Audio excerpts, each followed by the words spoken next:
Today, I want to teach you how to develop what I call your stylist's third eye, that deeper way of seeing your outfits. Because true style isn't about having more clothes, it's about seeing what's already in your closet differently. In this video, I'm sharing powerful styling tricks that will completely transform how you look at every single piece you wear. You're going to discover why certain coats lift you up, why some shoes ground your shape, and how accessories quietly sculpt your proportions. And the best part?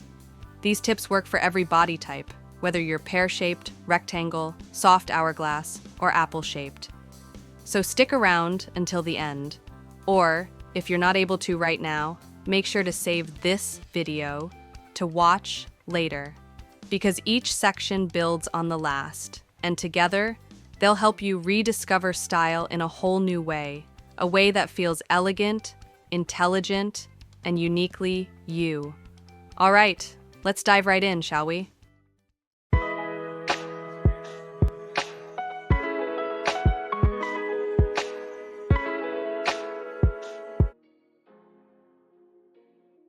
Let's start with one of the most misunderstood parts of dressing, volume and where your body carries shape. When it comes to layering, there's something we can't escape: volume. The moment you add coats, scarves, or puffers, you're adding dimension to your outfit. But here's the real secret to making it look intentional and elegant. You need to understand where your body carries shape. Let's say you're a petite woman, fuller through the midsection or hips. Your styling goal isn't to hide shape, it's to direct the eye. And one of the most powerful tricks is adding volume near your shoulders or collar.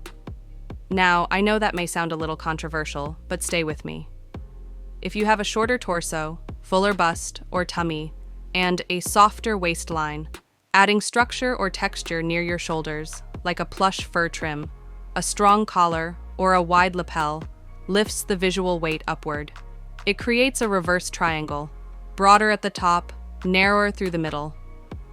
That subtle contrast defines your waist by illusion, even if it isn't naturally pronounced. It's the magic of visual proportion. Coats with fur trim, soft belts, wrap fronts, or sculpted collars work beautifully for this reason. If you're petite with fuller hips or thighs, volume at the shoulders instantly balances your shape. That added width up top pulls the eye upward, offsetting your lower half and creating a taller, more proportioned look. A coat that gently flares at the hips without clinging is your best friend. It lets the eye travel smoothly from top to bottom. If you're a petite rectangle or straight shape, you might not have a defined waist naturally, and that's perfectly fine. For you, shoulder or collar volume adds structure and shape. It carves out an hourglass illusion where the body is naturally even. Even if your figure is balanced, a little lift at the shoulders or collar elongates your frame by segmenting the upper and lower proportions. You look taller, more defined, and effortlessly put together. Now, I can almost hear some of you thinking, but won't all that volume overwhelm a petite frame? Yes, it can, if it's not balanced properly. But balance, my dear, is where style meets art. Here's how to do it right. 1. Frame the neckline. What you wear underneath matters more than you think. A visible neckline or sleek turtleneck gives the eye a clean resting point. It breaks up the bulk, keeping your look crisp, not crowded. 2. Use color to create flow. A dark inner base, like black on black, works wonders. It absorbs light and forms a clean vertical column beneath the drama of your coat. This trick visually slims and elongates the body, especially for petites. 3. Define the middle, even gently. A light cinch, vertical seam, or tie belt keeps the eye moving downward. Movement equals length, and length equals elegance. That subtle definition at the waist balances the volume up top. Now, let's talk about how that volume behaves. Some coats follow the body's curves. They have what I call body-conscious volume. Others create their own shape, what I call independent volume. The first type works beautifully on petites because the coat's volume stays close to the body, guiding the eye vertically. The second type, when the coat balloons outward, can look luxurious, but it risks overwhelming shorter frames if not styled correctly. Here's the rule. If the coat creates its own silhouette, you need to anchor it visually. Balance that fullness with darker, straighter pants and matching footwear. That continuous tone creates a vertical line that steadies the fluff. But if you wear lighter pants, especially with a plush, voluminous top, you'll create what I call the fluff plus light block effect. It shortens and widens the silhouette instead of elongating it. To fix it, keep the lower half simple, dark, and uninterrupted. Let the drama live in one place, either the coat or the color. That's how a petite woman stays elegant in volume, by controlling the eye's journey. Every piece you wear either adds weight or adds height. Your job isn't to avoid volume, it's to place it with intention. Once you understand that, you'll realize it's not about the size of your coat, it's about the geometry of your outfit. And when that geometry works for you, you'll look taller, slimmer, and more confident every single time. Before we dive deeper, let me ask you something.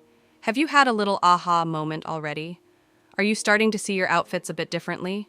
If you are, if something's clicking for you, go ahead and tap that like button. It's such a simple way to say, yes, this is valuable. Keep going. Every like, every comment, every share tells me that what I'm teaching is helping you. And that means I can keep creating more videos packed with ideas to make getting dressed easier, smarter, and more beautiful for you. So, if you're finding value here, show a little love by liking this video. It's free, but it truly helps me keep pouring more of these insights into your screen each week. All right, let's keep going, because the next section might just change how you look at volume forever. Now, let's talk about something that can transform the way you dress, the rule of balanced thirds. You've probably heard advice online saying, avoid long blazers, or don't wear oversized pieces if you're petite. But here's what most people miss. Style isn't about following restrictions. It's about how you design your body visually. So yes, you can wear that long blazer. You just need to style it intelligently. Now the question is, how do you do that? Here's the trick. Add a belt. The belt cuts your torso at just the right point, around your natural waist or slightly above it. What happens? Your upper body now becomes about 1/3 of your frame, and your legs, visually elongated by that lifted waistline, become the other 2/3. For a petite woman, this is everything. A long blazer without proportion control can easily swallow your shape. But the belt changes the architecture. It interrupts the vertical mass at just the right height. Now, your blazer still has presence, but it's proportioned for you. That's what I mean when I say, the belt divides the outfit into balanced thirds. Now, before we move on to the next tip, I want to pause and share something really important, the power of belt placement. Take a close look at these two outfits. At first glance, they might look almost identical, but they're not. The difference lies in one subtle detail where the belt sits. Here's the key takeaway. When you're working with volume, like a long blazer or puffer, always borrow a little space upward. Place the belt slightly above the natural waist to create a lifted silhouette and longer leg line. Now, of course, not everyone likes wearing belts, and that's perfectly fine. Some outfits achieve that 1/3 to 2/3 balance naturally, without forcing it. Let's break it down visually. Top third, the cream turtleneck forms a block of lightness. Middle third, the navy blazer softly overlaps it, blending the upper and lower sections. Bottom third, the fitted jeans and boots create one seamless, darker column, the dominant 2/3 portion. In this unbelted look, the eye travels smoothly from neckline to toe. The blazer ends just below the widest part of the hip, not at it, and that's key. That length makes the upper portion longer than 1/3, but shorter than half, the sweet spot for balancing curves. Even without a belt, the outfit maintains rhythm, a natural 1/3 to 2/3 flow that elongates the frame. There's so much more to share on this topic of volume, and plenty of misconceptions we need to unpack together. Another video is dropping tomorrow with even more smart tricks to help you avoid clothing alterations and make your outfits work beautifully for your shape. As I wrap up this video, I'm heading to my kitchen. It's something I do every Sunday. It's become my quiet reset before a new week begins. I pull out my ingredients, turn on soft music, and let the rhythm take over. The chopping, the stirring, the scent of garlic, and herbs. It's not just cooking, it's grounding. It's my way of clearing space in my mind before the week even starts. Because when I plan ahead, I don't rush through my days, I move through them with ease. And that's the gift this routine gives me: freedom. Once everything is prepared and stored, I know that later in the week, there'll be a day that belongs just to me. A day where I don't have to think about what to cook, what to buy, or what's next.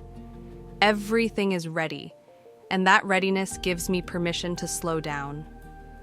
On that day, my special day, I make it intentional. I take a long shower, maybe add a touch of perfume, and then I do something that always changes my energy completely. I put on that dress, the one that's been waiting at the back of the closet, the one that makes me feel feminine, alive, and quietly confident. It doesn't have to make sense to anyone else. There's no one to judge, no one to impress. Just me, in my space, reconnecting with the woman I sometimes forget to nurture. I set the table, light a candle, pour myself a drink, and play soft music in the background. And in that moment, something shifts. I don't feel like the responsible one, or the one holding everything together.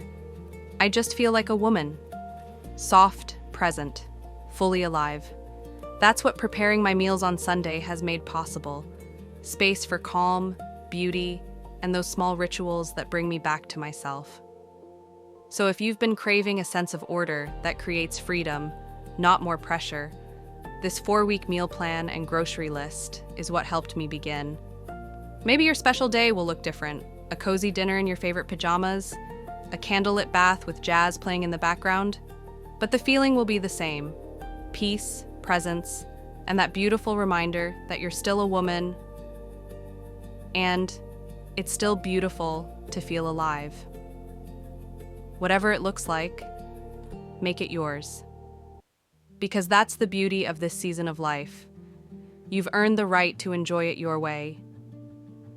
And if you'd love a little help setting yourself up for that kind of ease, I've shared the 4-week meal plan and grocery list I use in the comment section. It's simple, flexible, and honestly, it's what makes nights like these possible. A little planning, a little rhythm, and a whole lot of joy. That's what womanhood looks like when you stop rushing and start living.